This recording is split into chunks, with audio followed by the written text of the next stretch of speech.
ब्रह्मर्षि पितामह पत्रिजी, ब्रह्मर्षि पितामह पत्रिजी, ब्रह्मर्षि पितामह पत्रिजी। అందరికీ నమస్కారం. పత్రిజీతో నా ప్రయాణం కార్యక్రమానికి అందరికీ స్వాగతం, సుస్వాగతం. మరి పత్రిజీతో ప్రతి ఒక్కరికి ఎన్నో అనుభవాలు, అనుభూతులు, మధుర స్మృతులు ఉంటాయి. మరి వాటి గురించి తెలుసుకోవడానికి, వాటిని తెలియజేయడానికి ఈరోజు మనతో పాటు ఉన్నారు సీనియర్ పిరమిడ్ మాస్టర్ వెంకటేశ్వర్లు గారు. వారితో మాట్లాడి మరిన్ని విషయాలు తెలుసుకుందాం. సార్ నమస్తే. నమస్తే మేడం. సార్ ముందుగా మీ ధ్యాన పరిచయం. ఓం నమో వెంకటేశాయ. మా 2009లో నా ప్రయాణం జరిగింది. అది ఎలా జరిగిందంటే మేడం, నేను అంతకుముందు ప్రాణిక్ హీలింగ్లో ఉన్నాను. ప్రాణిక్ హీలింగ్ చేస్తూ ఉన్నాను. 2 సంవత్సరాలు హీలింగ్ చేసి ఇంటర్మీడియట్ డాక్టర్ సర్టిఫికేట్ కూడా ఉంది నాకు. కానీ వాస్తవంగా అయితే నేను స్కూల్లో ఏమి చదువుకోలేదు. వాస్తవంగా డాక్టర్ సర్టిఫికేట్ ఉంది. ఆ జర్నీలో నాకు ప్రజలకి ఏదన్నా అంటే వాళ్ళు హీలింగ్తో కొన్ని బాధలను తగ్గిస్తారు మేడం. నాకు కూడా అలా ఉన్నది. అంతకుముందు ఆయుర్వేదం ఏదో నేర్చుకుందామని ఏదో ఏదో ఒక అనుభూతి అలా ఉంటుండింది. ఆ టైంలో నాకు ఆ ప్రాణిక్ హీలింగ్లో సేవాకోక్సు అని పెద్ద సంస్థ ఉంది. దాంట్లో 2 సంవత్సరాలు బాగా చేశా. ఒక రోజున మా కందుకూరు పట్టణంలో అంకమ్మ దేవాలయం ఉంది. అక్కడ వెళుతూ ఉన్నా. నన్ను ఎవరు ఈ ధ్యానంలోకి తీసుకురాలేదు. వెళుతూ ఉంటే పాంప్లెట్లు పెట్టి ఉన్నాయి మేడం ఆ దేవాలయానికి ఎదురుగాను. ఆ దేవాలయం దగ్గరలో ఈ మాస్టర్స్ ఉంటారు. వాళ్ళ కాడికి వచ్చి నేను టౌన్లోకి వెళ్తున్నాను. టౌన్లోనే ఉంటుంది అంకమ్మ దేవాలయము. ఆ సమయంలో ఆ పాంప్లెట్ తీసుకున్నాను.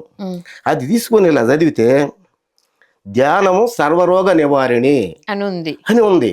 అంటే రోగాలు తగ్గి నాకు అది ఒక భ్రమ ఉంది లోపల. ధ్యానము సకల భోగకారిణి అంటే మేడం మీరేమని అనుకునేరు, నాకు కొంచెం ఎప్పుడు శుద్ధంగానే బాగానే ఉండాలని నాకు అనిపిస్తుంది. ఇది బాగుంది, అది బాగుంది. ధ్యానము సకల జ్ఞాన ప్రసాదిని అని ఉంది. అది ఇంకా నాకు బాగా నచ్చింది. ఇదేదో ఇది చాలా ఉంది, దీనికి ఏమైనా ఖర్చు అవుద్ది అయిందో తర్వాత సంగతి చూసుకుందాంలే అని చెప్పేసి నేను అది బాగా జేబులో పెట్టుకొని అతను దాచిపెట్టుకొని ఆ కార్యక్రమం ఎప్పుడు 2 రోజుల ముందుగా ఉంది. అప్పుడు ఆ క్లాస్ ఎవరిదంటే కడప వాబయ్య గద్ది ఆ క్లాసు. అక్కడ మాకు అంతకుముందు సీనియర్ మాస్టర్లు ఉన్నారంట, రాము సారు, డాక్టర్ వెంకయ్య గారు. వాళ్ళిద్దరూ ఆ కార్యక్రమాన్ని నిర్వహించారట. నాకు తెలియదు ఎవరు నిర్మించింది కూడా. అప్పుడు సంగతి నేను ఇప్పుడు చెప్తున్నాను. నాకు ఇంటికి పోతే 2 రోజులు ట్రీ కూడా గమనం వస్తుంది. ఈ కార్యక్రమం ఇప్పుడు ఇది మర్చిపోతానా ఏంది, ఆ ధ్యానానికి పోవాలని, ఇదేదో అన్ని బాగున్నాయి అని నాకు అంత తపనగా ఉండిందన్నమాట. అప్పుడు ఆ సమయంలో ఆ రోజు వచ్చేసింది. వాబయ్య గారు వచ్చేసారు. 10 గంటలకి స్టార్ట్ అయింది. నేను ఎవరిని అడగలేదు. జనార్దన స్వామి దేవాలయంలో జరిగింది. జనార్దన పోయాను. అందరూ కూర్చోండి అన్నారు. నేనేదో నాకు తగ్గట్టుగా నేను కూర్చున్నాను. అందరూ కళ్ళు మూసుకోండి, ధ్యానం చేయండి. నేను అందరు కళ్ళు మూసుకొని చెప్పింది చేస్తూ ఉన్నాను. ధ్యానం 1 గంట 2 గంటలు అయిపోయిన తర్వాత వాబయ్య గారు మళ్ళీ ఆయన స్విచ్ అది ప్రవచనం మొదలుపెట్టేశారు. ఆ ప్రవచనంలో ఆయన చెప్పడమే దాదాపుగా మాంసాహారాన్ని గురించి చెప్పుకొచ్చారు మేడం. మాంసాహారాన్ని గురించి చెప్పుకొచ్చాడు. అప్పుడు ఆ మాంసాహారము కొంతమంది ప్రపంచవ్యాప్తంగా ఉన్న ఒక 17 మంది డాక్టర్లు ఇదంతా పరిశోధన చేసి దాంట్లో ఏమీ లేదు, దాంట్లో విషయం ఉంది, అయినా కానీ వాటిని చంపడం పాపం కదా అని ఈ విధంగా చెప్పుకొచ్చేసాడు. అది విన్నాను. నేను ఆ ఒక్క క్లాసులోనే ఒక నిర్ణయం తీసుకున్నాను. వాబయ్య గారు ఒక్కసారి చెప్పింది 100 సార్లు చెప్పినట్టుగా నేను భావించుకొని ఆ రోజు నుండి వెజిటేరియన్ లోకి వచ్చేసారా? మొత్తం మాంసాహారం మానేశారు. మొత్తం 17 సంవత్సరాలు అవుతుంది నేను మానుకోను మేడం. ఆ తర్వాత పెరుగన్నం పెట్టుకున్నాను. అసలు అది మాకు ఎప్పుడు పాడి ఉంటుంది. అసలు ఆ పెరుగన్నం ఎక్కువ టేస్టీగా అనిపించింది నాకు. ఎందుకనో ఆ రోజు ఎక్కువ టేస్టీగా అనిపించింది. ఆ రోజు నుంచి ఈ రోజు వరకు ఎగ్గు కాదు కదా, ఏది కాదు, మాంసాహారాన్ని ఆ వాబయ్య గారు చెప్పిన క్లాసులో విని మాంసాహారాన్ని బంద్ చేసుకున్నాను. శుద్ధ సాత్వికాహారం ఇచ్చేసాను. సరే, మరి పత్రి సార్ని మొట్టమొదటగా అదే చెప్తాను. ఇవన్నీ అయిపోయిన తర్వాత, ఈ మెడిటేషన్ అయిపోయిన తర్వాత అక్కడ ఉండే వెంకయ్య గారు, డాక్టర్ వెంకయ్య గారు, రాము గారు, ఒకరోజు నేను వాళ్ళు చూశారంట, నేను మెడిటేషన్కి వచ్చింది చూశారంట. ఆ రోజు మామూలుగా పులిహార పెరుగన్నం అవి పెట్టారు. ఇవన్నీ కోటు రాధాకృష్ణ అని ఇంకొక ఆయన ఉన్నాడు, ఆయన ఇంటి మీద పిరమిడ్ కూడా కట్టి ఉన్నాడు. ఆ పిరమిడ్కి పత్రిజీ సార్ రావాలి ఓపెన్ చేయడానికి. నాకు ఆ పిరమిడ్లో అయ్యింది కూడా ఏం తెలిసేది కాదు. ఈ రాధాకృష్ణ అనే అతను నాకు కొంచెం స్నేహితుడు. సరే అట్లా చూసి ఒకరోజు నేను బజార్ నుంచి వస్తుంటే డాక్టర్ వెంకయ్య గారును రాము గారు, సార్ మీరు ఇటు రాండి అన్నారు. పోయా, మీరు మొన్న అక్కడ ధ్యానం బాగా చేశారు అన్నారు. సరే మా వెంకయ్య గారు అప్పటికే పిరమిడ్ కట్టున్నాడు కందుకూరులో.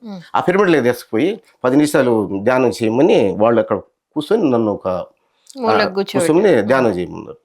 అందులో కళ్ళు మూసుకొని ధ్యానం శ్వాస మీద దీన్నే గమనిస్తా కూర్చున్నారు. ఒక 10-15 నిమిషాలు అయిన తర్వాత ఎలా ఉందన్నాడు. ఏంది ఇక్కడ జిగు జిగులు లాగుతూ ఉంది అని అన్న. మేము నాలుగు ధ్యానం చేస్తాం, మాకు అట్లా అనిపించలేదే, నువ్వు చాలా గ్రేటు, నువ్వు ధ్యానం చేయటము. ఇలాగే కనుక చేస్తే ఇక్కడ నుండి కూడా అమెరికా వాళ్ళని చూడొచ్చు, వాళ్ళని చూడొచ్చు, వాళ్ళని కొన్ని చెప్పేశారు. సరే అవన్నీ చూడటం కానీ ఏదో బాగుంది అని ఆ రోజు ఇంటికి వెళ్ళిపోయా. కానీ ఆ తర్వాత మళ్ళీ ఒకసారి పత్రిజీ వచ్చిన రోజు నేను కలవలేకపోయాను. మళ్ళీ ఆసారి పత్రిజీ గారు వచ్చారు, కందుకూరుకు వచ్చారు. నేను నాన్న వచ్చేసాను. ఏమనిపించింది సార్ని చూడగానే? ఏమనుకున్నారు గురువుని చూడగానే? గురువుని చూడంగానే అయితే ఒక విధంగా చూస్తే చాలా బాగుంది, ఇంకొక విధంగా చూస్తే ఈయన మామూలుగానే ఉన్నాడే, మన సాధారణంగా ఉన్నాడే అని ఉంది. నాకు లోపల భయంగా కూడా ఉంది. నా సెల్లు ఫోటోలు తీసిన కానీ ఆ రోజు ఆయన బిత్తర చూపుగా ఉంది ఆయన చూస్తే, అలా ఉంది. సరే నేను చెప్పి ఆ పిరమిడ్ ఓపెన్ కాడికి పోయిన కాడికి నా అందరూ కూర్చున్నాం. కూర్చుంటే ఎందుకో నాకే కూడా అర్థం కాలేదు. మేడం నువ్వు ఇటు రా అన్నాడు.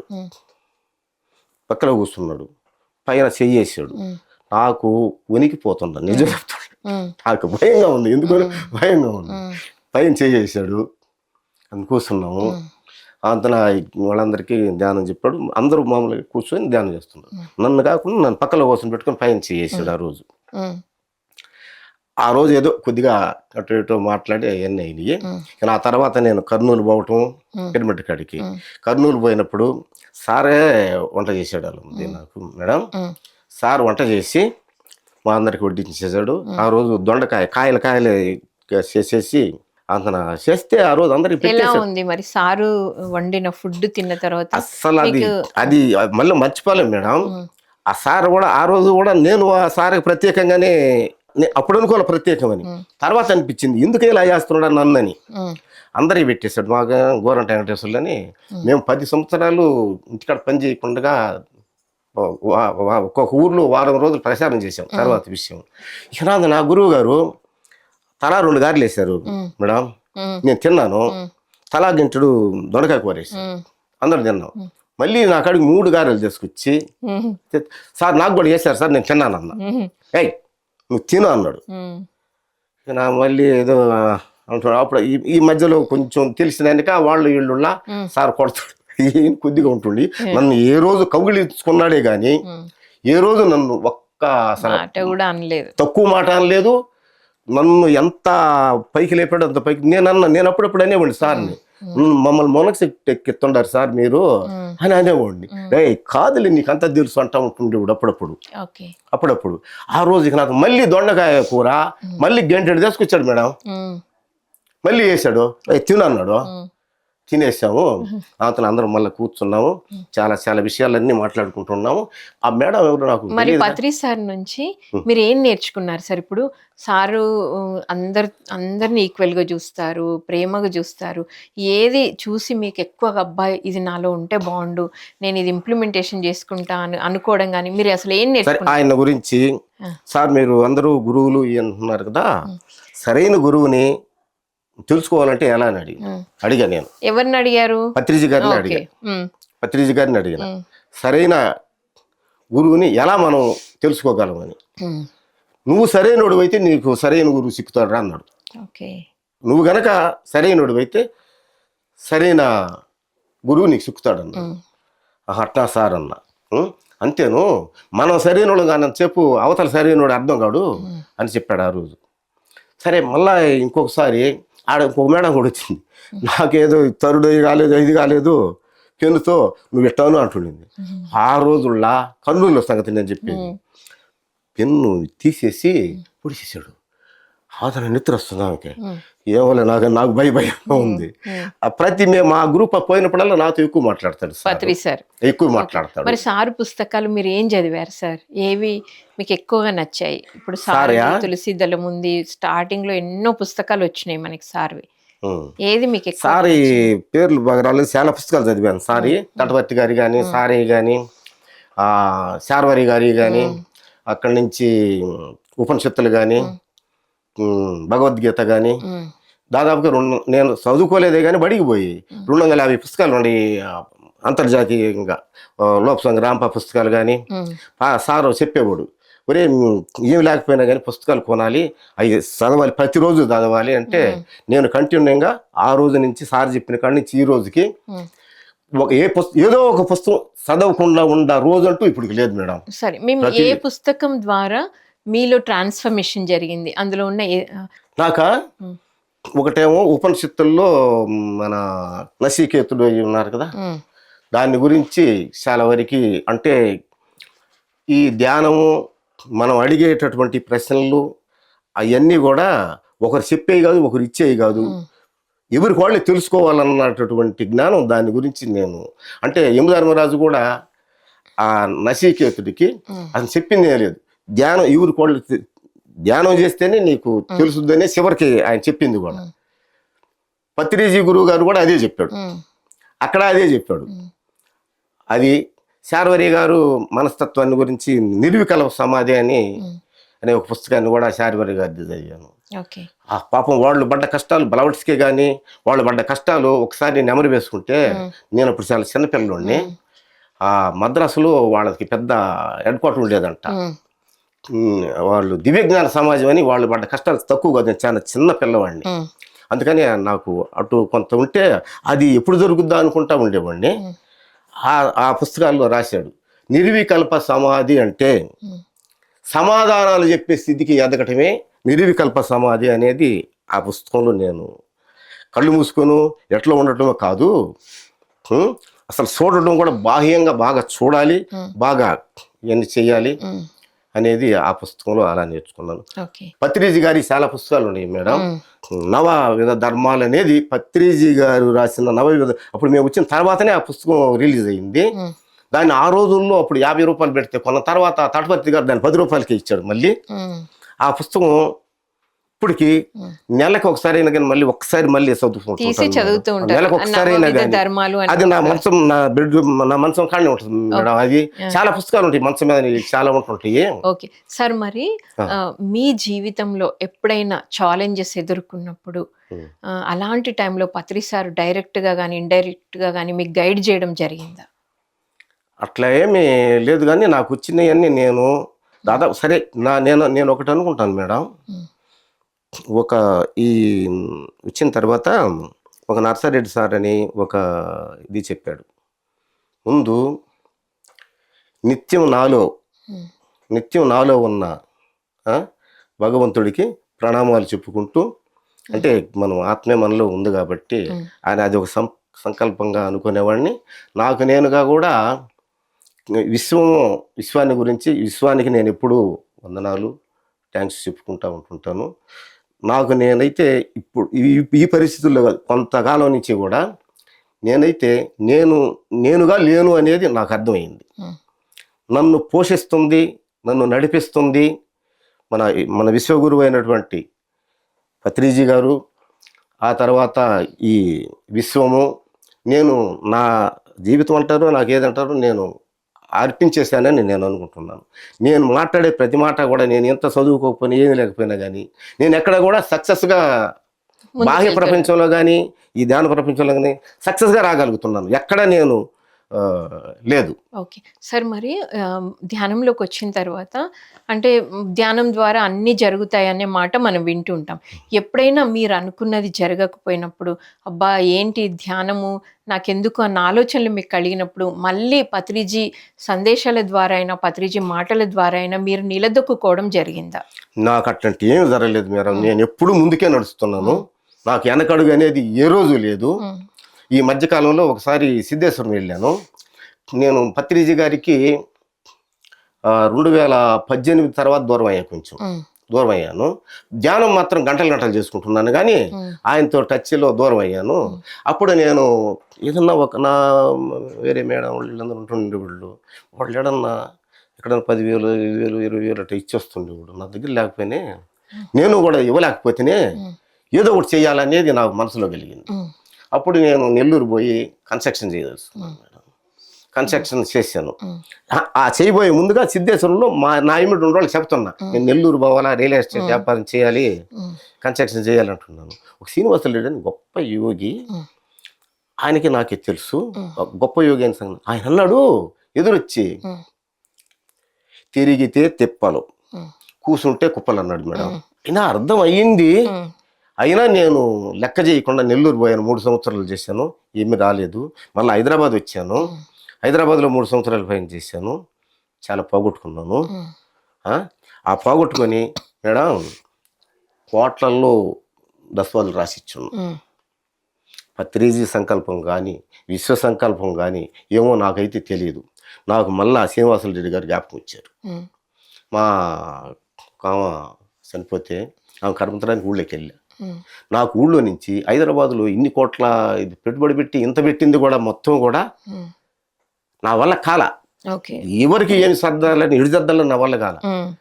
వచ్చి ఊళ్ళో మెదలకుండా కూర్చున్నాను మేడం. మెదలకుండా కూర్చోవటం, ఊళ్ళో కూడా బజార్ లేకపోవటం, ఇంటికాడ కూడా బయట కూర్చోకుండా ఉండటం, తలుపు వేసుకోవటం, ధ్యానం చేసుకోవటం, పుస్తకాలు చదవటం, పత్రిజీని చూసుకోవటం, పత్రిజీ బొమ్మ కూడా అన్ని ఉంటాయి ఇంటికాడ.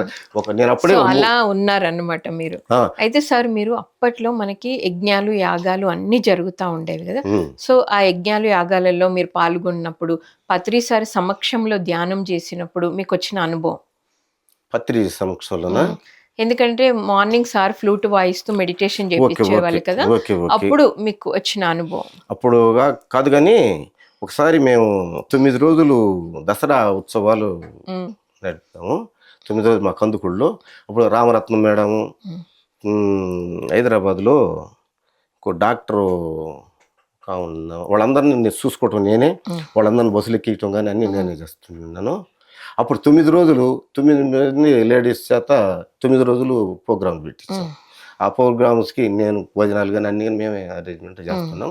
ఒకరోజు ధ్యానంలో కూర్చున్నాను మేడం. ధ్యానంలో కూర్చుంటే నాకు సప్త ఋషులు కనపడ్డారు. సప్త ఋషులు కనపడితే నేను వాళ్ళతో ఇప్పుడు మీతో ఎలా మాట్లాడుతానో అట్లా మాట్లాడాను. ఏం మాట్లాడానంటే, ఏమయ్యా మీరేదో భూమి పుట్టక ముందు ఉన్నారంటారు, మిమ్మల్ని ఇప్పుడు ఉన్నారంటారు, ఏదో ప్రతి ఒక్కరికి దర్శనాలు కూడా ఇస్తున్నారంటగా, అదే శరీరంతో ఉన్న ఆ శరీరంతోనే ఉన్నారంట, అది ఎలా సాధ్యమైందని భలే అడిగా. ఎట్లా అడిగా? పత్రిజీని బట్టి ముఖం మీకు అడుగుతుంటాను, బాగా సమాధానాలు చెబుతుంటాడు. ఎట్లా అడిగాను మేడం. ఎట్లా అడిగితే రాదన్న ఒకసారి నవ్వారు, అందరు నవ్వారు. ఏంది స్వామి నవ్వుతున్నారు అని అన్న. ఏం లేదు, అబద్ధం ఆడకపోతే ఎవరైనా ఉండొచ్చు అన్నారు వాళ్ళు. అబద్ధం ఆడకపోతే ఎవరైనా ఉండొచ్చు అన్నారు. ఆ తర్వాత డిసెంబర్ మళ్ళా కడతాల్లో 2012కి ముందు జరిగింది ఇది మేడం. 2012లో కడతాల్లో ఇది జరుగుతుంది. అప్పుడు నేను వచ్చే కడతాలు వచ్చాను. కడతాల్లో దాదాపుగా ఎప్పుడైతే ఒక 100 రోజుల పైన వచ్చాను ఇక్కడికి. అసలు వస్తే తిరుపతి సముద్రాల లక్ష్మయ్య గారని మీరు ఇన్ని ఉంటారు, ఆయన ఏదో పుస్తకం కూడా అయిపోయిందో రాలేదు, యోగ వాసిష్టం అని రాస్తున్నాడు, అది కొందాం అనుకున్నాను. నాకు మళ్ళీ నేను ఆ పుస్తకం రాస్తానని కూడా అప్పుడు చెప్పాడు. ఆయన భారతం కానీ రామాయణం కానీ ఇంకేదన్నా కానీ అష్టవక్ర గీత కూడా నేను చదివాను ఇక్కడ. అన్నీ కూడా అవలేలుగా చెప్తాడు ఆయన. ఆ రోజు చెప్తూ ఒక మాట అన్నాడు మీద, నాకు దీనికి క్లారిటీ వచ్చేటట్టుగా. ఎవరైనా కానీ ఇప్పుడున్న ప్రజెంట్లో 12 సంవత్సరాలు అబద్ధం ఆడకుండా ఉంటే తిరిగే ఈ భూమిని ఆపచ్చు అన్నాడు ఆయన. నాకు ఒక క్లారిటీ వచ్చింది. ఇదేదో కళ కాదు, ఇదేదో ధ్యానంలో మనకి జరిగిన ఒరిజినల్గా జరిగిన విషయం నాకు ఒక క్లారిటీ వచ్చేసింది. ఏది ఆ సప్త ఋషులు ఇలా అన్నారు కదా, అబద్ధం ఆడ, ఈ అబద్ధం ఆడకపోవడంలో ఇంత ఉందా అనేది నేను అప్పుడు బాగా రియలైజ్ అయ్యారన్నమాట. బాగా అటువంటి గొప్ప ఆయన ధర్మకర్త, ఆయన అప్పటికే 80 సంవత్సరాల వయసు ఉంటుంది, ఆయన ఎంతో అనుభవించున్నాడు, ఆయన ధ్యానం కూడా చేస్తాడు ఆయన. సముద్రాల లక్ష్మయ్య గారు బాగుంది. ఆయన చెప్పినాక నాకు చాలా క్లారిటీ వచ్చేసింది మేడం. సార్ మరి పత్రిజీ మానస పుత్రిక ధ్యాన జగత్ పత్రిక, సో దాని గురించి తెలియజేయండి సారు. మరి దానికి ఎలా కృషి చేస్తారు, అది రావాలి పబ్లిక్ లోకి వెళ్ళాలి అని ఆయన దాని మీద ఎంత ఎఫర్ట్స్ పెట్టేవాళ్ళు, దాని గురించి చెప్పండి. దాని గురించి దానికి మేము చేసినంత చేసాం మేడం. హరిగారు మేమంతా అది ఒంగోలులోనే అది స్టార్ట్ అయింది. సార్ గారి ఎమ్మడి కూడా నేను ఉన్నాను, అందరూ ఉన్నాము. కానీ నేను మాత్రం ఆర్థికంగా ఏం సహాయం ఏం నేనైతే ఏం చేయలేదు. పత్రిక గురించి మేడం అప్పుడు రిలీజ్ అయినప్పుడు 1 సంవత్సరం 2 సంవత్సరాలు నేను కూడా కొన్ని వేపించుకునేది ఎవరికన్నా ఇస్తుంటున్నాను. మళ్ళీ తర్వాత మా అనుకున్నాను. చాలా అద్భుతం. ఆ పత్రికలు పాతవి కానీ ఎక్కడ చిక్కినవి కానీ మా ఇంట్లో ఇన్ని ఉన్నాయి మేడం. అవి కూడా నేను అప్పుడప్పుడు చూస్తాను. చాలా బాగుంది మేడం. జ్ఞాన జగత్ పత్రిక అది చిన్న ఆషామాషా విషయాలు కాదు మేడం. అబ్బో. మరి పిఎంసి గురించి, పిరమిడ్ మెడిటేషన్ ఛానల్ అంటేనే పత్రిజీకి ప్రతిరూపం పిఎంసి అంటారు. సో దాని గురించి మేమందరం పత్రిజీ గారు కానీ మేమందరం కానీ చాలా సార్లు మాట్లాడుకున్నాం. మనకి ఒక ఛానల్ అయితే బాగుండని. ఆ రోజు మారం శివప్రసాద్ గారు చాలా మంది ఉన్నారు, అందరు ఒంగోలులో ఉండి. హరి గారు, నేను ఉన్నాను, మాకు గోరంట్ల వెంకటేశ్వర ఆయన ఇప్పుడు కాలం చేశాడు, ఆయన అందరం ఉన్నాం. అందరం కూడా దీన్ని ఎలా చెయ్యాలా అనే ఒకసారి మీటింగ్ జరిగింది. తర్వాత 2వ మీటింగ్లో ప్రారంభమే దీన్ని ఆయన ధర్మకర్తగా ఆయన మారం శివప్రసాద్ను పెట్టేసి అన్నీ చేయటం జరిగింది మేడం. అప్పుడు ఆ రోజు నా స్కూటీకి కూడా అయ్యే కనిపించుకుని తిరిగాను మేడం. పిఎంసీని గురించి అయితే పత్రికల గురించి కూడా ఉంది, కానీ పిఎంసీని గురించి టిక్కర్స్ కానీ అన్ని పెట్టుకొని నేను వాళ్ళలో తిరిగిపోయాను మేడం. సార్ మరి ఫైనల్ గా మరి ఇంత మంచి ధ్యానాన్ని మీకు అందించి మీ జీవితం ఇంత అద్భుతంగా సాగించడానికి కారణమైన ఆ గురువు బ్రహ్మర్షి పితామహ పత్రిజీ గురించి చెప్పాలి అంటే మీరేం చెప్తారు? మనం ఎంత చెప్పినా తక్కువే పత్రిజీ సార్ని గురించి. నేను గురువును కాదని సాటి చెప్పిన వాడు. మాకు ఈ జ్ఞానాన్ని కానీ లేకపోతే ఆఖరి ఫుడ్ విషయం కానీ గోరు ముద్దలు తినిపించినటువంటి ఒక గొప్ప, నేనైతే అంతకు ముందు ఎవరో లేరేమో ఇంత గొప్ప గురువునంటే నేను గురువు కాదంటాడు. అయినా వ్యక్తి అందాం, ఒక ఎలానైనా అందాం. అటువంటి వాళ్ళని అయితే నేను ఎన్ని పుస్తకాలు చూసినా కానీ, ప్రపంచవ్యాప్తంగా ఎన్నో పుస్తకాలు చదివాను, చదవలేదని కానీ ఇటువంటి మహానుభావుణ్ణి నేనైతే కని విని ఎరగను మేడం. విషయం చెప్తాను. ఒకసారి ఉదయగిరి పోయాం మేడం. ఆడొక గ్రూప్ 1 ఉద్యోగం చేసి అంటే ఏదంటారు కదా, ఆయన ఉన్నాడు. ఆయన ఆ రోజు అప్పుడు ఒక ఎలక్షన్ జరుగుతుంది. మా తరపున పావురు ఒక అబ్బాయిని, ప్రభాకర్ గారిని ఎలక్షన్ ప్రసారానికి వచ్చాడు గురువు గారు కూడా. మేమందరం కూడా వచ్చాము. అందరం వాళ్ళు టిఫిన్ చాలా అద్భుతంగా చేశారు మేడం. ఆ సారు టిఫిన్ తింటూ ఉన్నాము. నేను మా ఊరు ఒక ముసలాయనను పత్రిజీ సార్ మేము ముగ్గురే కూర్చున్నాం ఒక చోట. కూర్చున్నాం. అతను ఆయన వచ్చి, సార్ చాలా విషయాలలో మా భార్య నా మాట వింటది కానీ కొన్ని విషయాల్లో వినటం లేదన్నాడు. అన్నాడు, రే వీడి భార్య అంట వీడి మాట వినటం లేదంట. రే అసలు ఎవడి భార్య ఎవడి మాట వింటుందని ఇట్లే చెప్పాడు. ఫస్ట్ అది ఆయన చెప్పటం. తర్వాత మీటింగుల్లో చెప్పాడు. మీటింగులు నాతోనే ఫస్ట్ చెప్పింది మేడం. ఇది నగ్న సత్యం. ఆ రోజు అతను అడిగినాడు కాబట్టి అలా చెప్పాల్సి వచ్చింది. ఆ మాట అని వీడి పెళ్ళ ఉంటా వీడి మాట వింటో లేదంటారా అన్నాడు. నేను నవ్వా. నీ పళ్ళ వింటుందా అన్నాడు. ఎందుకంటారులే సార్ అని నేను నోరు మూసుకున్నా. నాకు ఇన్నర్ అనేది నాకు ఉంది. ఇన్నర్ అనేది ఉంది. వీడి పెళ్ళనికి 10 చవర్లు బంగారం చెప్పిస్తా ఉంటే బ్రహ్మాండంగా ఏంటిదిరా, ఇవాళ ఏదన్నా ఇబ్బంది అంటే ఏందో అని ఇట్లా చెప్పుకొచ్చి ఆయన గురించి కూడా చెప్పాడు. నేను ఎంతో కష్టపడి ధ్యానం చేయమంటే నా పెళ్ళం వినిందా, వినలేదు. కూరగాయలు అమ్మిని ఆమెను ఒక తీసుకొచ్చి నువ్వు ఎంత కొన్నావు అడిగితే అంత డబ్బులు ఇస్తాను, నీకు లాభం అంత ఇస్తాను అని కోసను పెట్టి నేను ఆమెకి ధ్యానం చెప్తుంటుంటే అనుకుంట అనేదంట. ఎవరు? పత్రిజీ గారి భార్య. అంటే ఈ పిచ్చోడికి లేచి బొమ్మని ఆమెకి చెబుతుంది. ఇట్లా చెప్పేది, నేను ఇన్ని కష్టాలు పడ్డాను, నా భార్య కాదు ఎవరి భార్య ఎవరి మాట ఏనదు అని ఆయనకి చెప్పడం జరిగింది. ఫస్ట్గా నేను అక్కడ ఉండటం జరిగింది. ఓకే సార్, మరి ఎంతో అద్భుతంగా ఎంతో చక్కగా పత్రిజీతో ప్రయాణం అనే కార్యక్రమంలో ఎన్నో విషయాలు మాకు తెలియజేసినందుకు థ్యాంక్ యూ సార్. ధన్యవాదాలు. సో విన్నారు కదండి, పత్రిజీతో ప్రయాణంలో పత్రిజీ ఎలా ఉంటారు, ఆయనతో సార్కున్న మధుర స్మృతులు అనుభూతులు ఎంతో అద్భుతంగా తెలుసుకున్నాం. మరొక కార్యక్రమంలో మరొక మాస్టర్తో మళ్ళీ కలుద్దాం. Thank you so much.